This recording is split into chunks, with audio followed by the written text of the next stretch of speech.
Welcome to Bestie Burger. Can I take your order, please? Hi, yeah. Can I get a Bestie Belly Buster Deluxe and a Bestie Baby Fries with a Coke, please? Would you like to take that order up to the bigger Bestie bundle for $2? No, that's okay. I'm fine.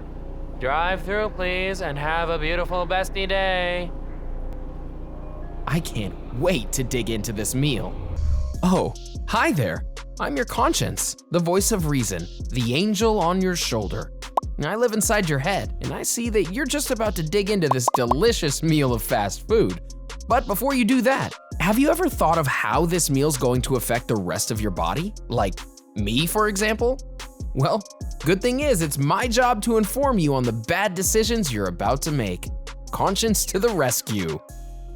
Before we dig in, how about you subscribe to Bestie and click the notification bell? Help support our channel by watching until the end. Wait a minute. Before you cram all that food in your mouth, it's my duty to inform you the consequences.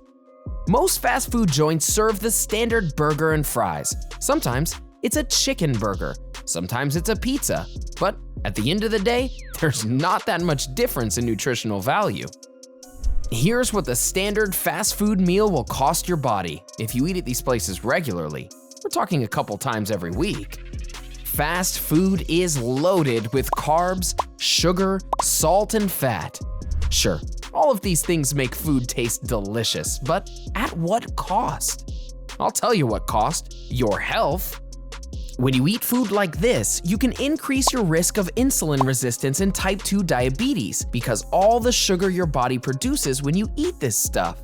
Yes, your body can handle a sugar spike every now and again, but if you're eating fast food multiple times a day, every day, then your body doesn't really have a chance to recover. Not to mention all the added sugar in the meal and that large soda you bought to wash it all down. One 12-ounce can of soda contains your total recommended daily amount of sugar. That's just a can. When you order a large soda at a fast food joint, it's probably more than 12 ounces, and we haven't even touched the food yet.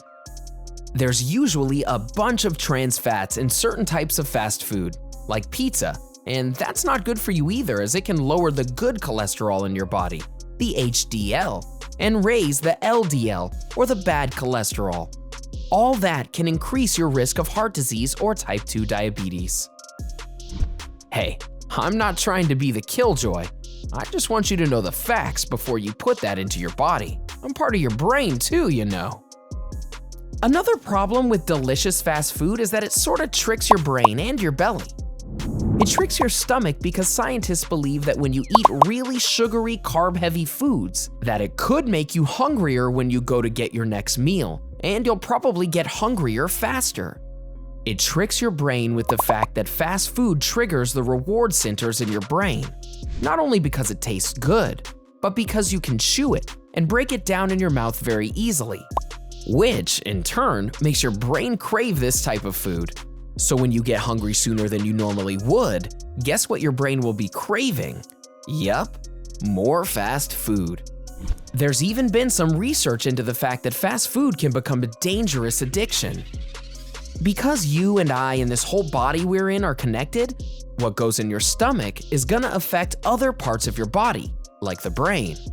One study showed that eating foods that are both high in fat and sugar actually change the bacteria in your gut, which somehow influenced a loss of a person's ability to adapt and adjust to their ever-changing world around them.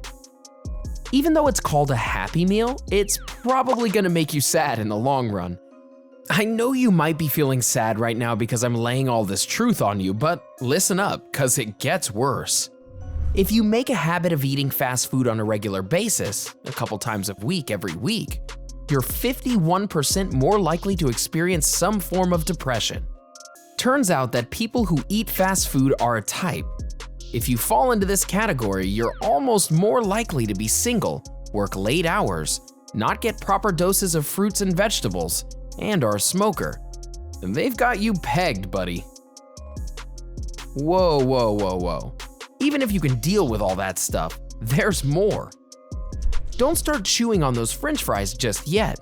A diet high in fat, sugar, trans fats, and salt is likely to lead to weight gain. Hey, wait a minute. Weren't you on a diet? Am I remembering that correctly?